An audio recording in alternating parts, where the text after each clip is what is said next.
tactical cameras back.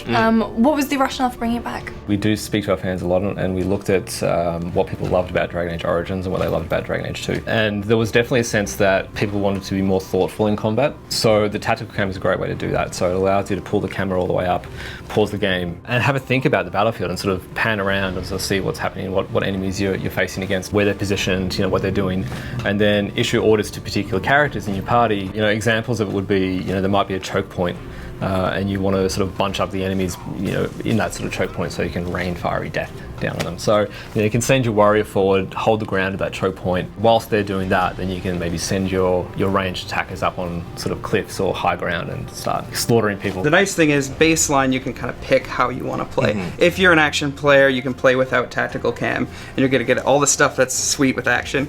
If you like to, take time out of the equation, moment to moment, think through every single move, then tactical cam lets you do that. I'm kind of more straight in the middle, so I'll start off a fight in tactical cam, scout the area, see what I'm up against, then I'll maybe dive in with action after putting in a couple commands through tac cam. And then if things get really crazy, sometimes I need to just take a step back and be like, okay, everybody stop, because I need to know what to do now. It can be somewhat of a pressure valve for players. They can feel sometimes overwhelmed with how much is going on.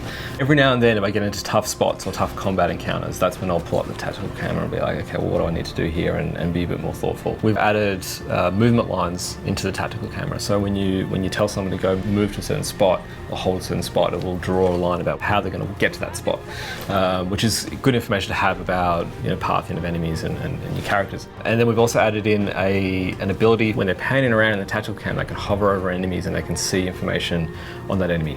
And the more that you research and the more that you fight that type of enemy, the more information is going to be available to you. So you may see things like their health, their armor, what strengths or weaknesses they have. It's extra information. It's another layer on top of the original tactical camera.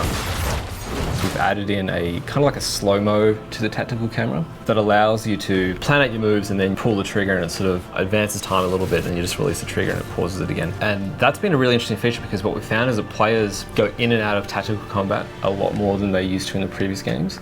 So in Origins, it was very much like players would either play in tactical or in action in real time, and they never really go between the two. In Inquisition, we're finding that they're definitely going in and out a hell of a lot more. So I think that'll feel a lot more fluid and a lot more seamless experience as they play through.